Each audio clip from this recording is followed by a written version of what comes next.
yang mana di dalam OBS itu kita boleh memanipulasi features yang ada untuk kita menghasilkan sesuatu yang sangat awesome. Seperti mana yang saya lakukan sekarang ni. Tangan saya bebas, saya hanya perlu melakukan itu sahaja. Semudah memetik jari untuk menghasilkan sesuatu yang agak awesome.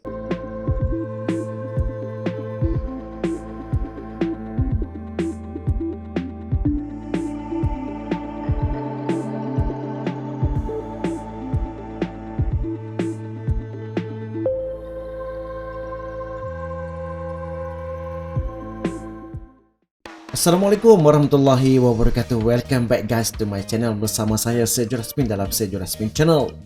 Hai, saya doakan anda semua berada dalam keadaan yang baik-baik belaka dan dipermudahkan segala urusan anda dan dijauhkan dari segala kesulitan dan juga segala musibah, dihindarkan daripada anda, dibawa pergi jauh-jauh oleh Allah Subhanahu Wa Taala. Baik. Dalam tempoh ini kita kena sabar, kita kena redha dengan ujian yang telah ditentukan oleh Allah Subhanahu Wa Taala. Yang penting kita cuba mencari sesuatu dalam hidup kita agar kita seronok dan kita happy bersama orang-orang yang tersayang. Baik, saya nak mengajak anda untuk kita bermain dengan features yang ada di dalam streaming software.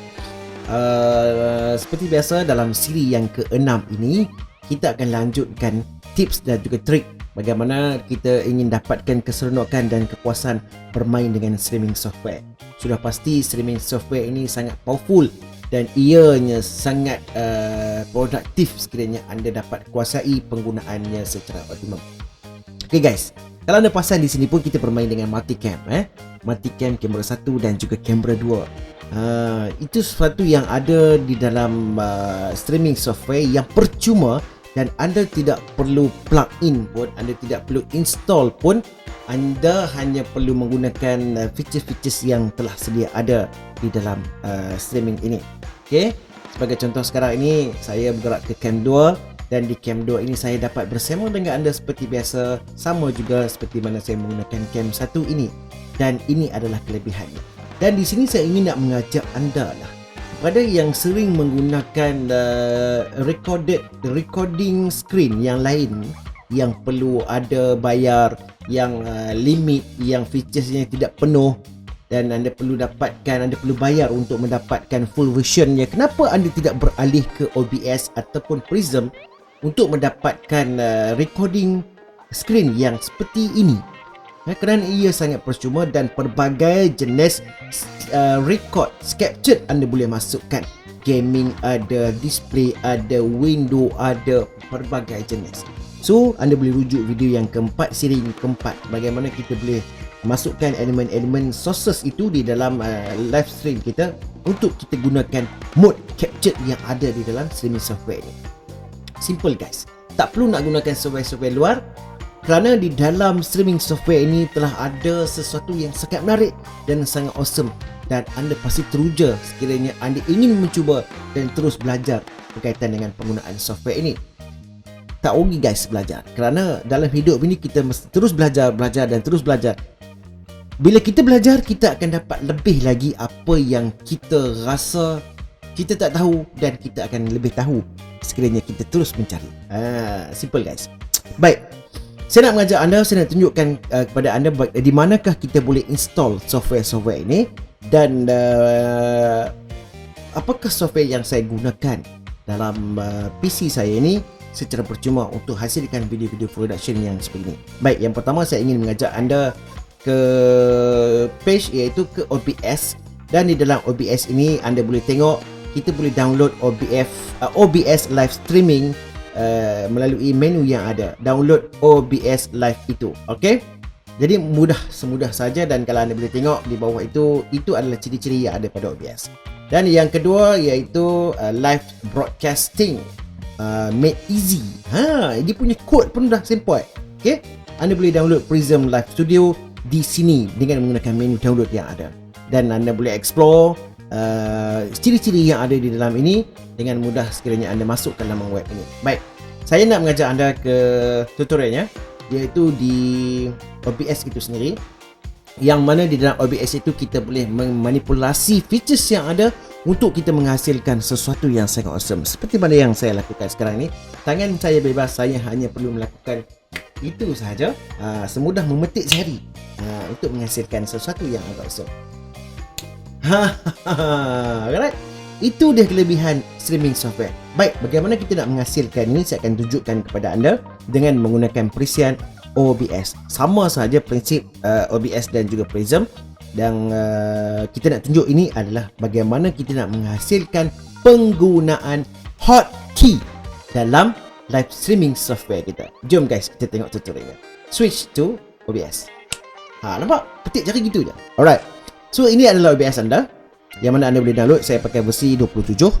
Okay. Dan kalau anda tengok dah memang terready kat situ scene. Dan apa yang perlu anda buat ialah anda hanya perlu aturkan sedikit saja. Jom kita atur. Okay guys, ini adalah OBS dia. Bagaimanakah kita boleh tambah scene seperti mana yang telah kita kongsikan pada siri yang keempat lalu. Kita pergi ke bawah ini dan kita ambil tambah. So kita masukkan scene. Kita ok saja. Dan kita tambah lagi scene. Kita tambah lagi scene. Dan kita tambah scene. Kita jadikan 4 scene. Baik, bagaimanakah kita boleh bezakan di antara keempat-empat scene ini? Sekiranya anda ada apa-apa source anda boleh masukkan. For example, anda masukkanlah window, video capture ataupun apa-apa elemen lain. Okay? Di sini kita nak bagi bezanya, kita hanya masukkan color. So kita masukkan color di sini. Saya nak tunjukkan, kita ambil color yang default ini dan kita tekan OK. So seterusnya ke scene yang kedua, ambil color dan kita select color, kemudian kita pilih color yang ada. Untuk scene yang keempat, kita ambil color dan kita bermain dengan colornya juga, bagi beza sikit ya. Dan yang kelima, kita masukkan color, kemudian kita tekan OK, kemudian kita select color dan kita pilih color yang ada. Contohnya macam ni. OK, itu. Maknanya keempat-empat ini dah ada beza dari segi penggunaan warnanya. Baik, jadi bagaimanakah susunannya? Okey, preview ini, saya ulang balik, preview ini adalah tempat di mana kita nak menyusun elemen-elemen ataupun source yang ada di scene kita dan sebelum kita programkan ataupun sebelum kita publishkan. Baik, jadi kita perlu tekan butang transition untuk kita bergerak. So dengan menggunakan hotkey ini, anda tak perlu menggunakan mouse untuk menggerakkan transition. Anda hanya perlu pergi ke setting. Di sini ada satu yang kita sebut sebagai hotkey. So di hotkey ini anda boleh gunakan elemen yang ada. Kita klik hotkey dan kita tengok macam-macam elemen yang ada. Jangan pening dulu, relax. Kita baca satu-satu. So yang penting di dalam live streaming ini adalah start streaming dan stop streaming. Kemudian yang sering kita gunakan adalah start recording dan juga stop recording. Ini yang saya galakkan untuk anda menggunakan OBS ataupun streaming software ini untuk kita hasilkan screen record kita. Apa juga bentuk tutorial ke apa juga kita boleh gunakan mode start recording dan stop recording. Untuk bagi hotkey ini kita boleh gunakan apa-apa button yang ada di keyboard kita. Okey, sebagai contoh untuk start streaming ini saya menggunakan F1 dan juga stop streaming kita menggunakan F1. Kemudian untuk start recording kita menggunakan F2 dan stop F2. Alright. So yang lain tu anda boleh set ikut kegunaan anda. Dan di sini ada transition ya untuk kita switch dari preview ke program. Kita perlu tekan butang apa? Anda rasa mungkin kita boleh tekan butang shift di sini. Dan kita teruskan ke bawah. Nampak di sini scene 2, 3, 4 dan scene 5. Okey. So di scene ini kita nak bergerak dari scene ini ke scene di bawah ini, dari scene 2 ke scene 3. Kita nak memilih scene ini. Apa yang boleh kita buat ialah kita pilih dengan menggunakan key juga. For example, switch to scene dari 2. Okey, dari 2 kita boleh tekan Z. Kemudian untuk yang ketiga kita boleh tekan X. Dan yang keempat kita boleh tekan C. Dan yang kelima ini kita boleh tekan V. So itu saja yang perlu anda buat, kerana anda tak perlu masukkan elemen-elemen yang lain lagi. Mungkin tak perlu ataupun nanti kita boleh belajar kemudian. So apabila kita dah set yang tu, kita boleh apply. So anda tekan OK. Baik, sekarang ni macam mana kita nak tengok? Okay, kita bergerak ke scene 2. Bergerak ke scene 2 sekarang ini di preview adalah warna merah. Dan kita nak bawa warna merah ini ke program. Apa yang perlu kita tekan? Ingat tadi kita dah set dalam bentuk keyboard shift. So kita tekan shift. Okay, so dia akan automatic ke scene yang ketiga. Mungkin kita boleh pilih scene yang keempat terus dengan tekan butang C, kerana kita set scene keempat tadi C dan kita tekan shift. Right, so mungkin kita nak patah balik ke scene yang kedua. Scene yang kedua tadi kita tekan butang apa tadi, Z. Okay, so kita bawa ke Z dan kita tekan shift. Okay, kemudian kita nak ke scene yang kelima, kita tekan V, kemudian kita tekan shift. Gitulah sehingga kita selesai melakukan recording. Mudah dengan menggunakan hotkey. Itu saja guys. Simple. Okay? So, itu guys. Macam mana kita boleh... Sekejap.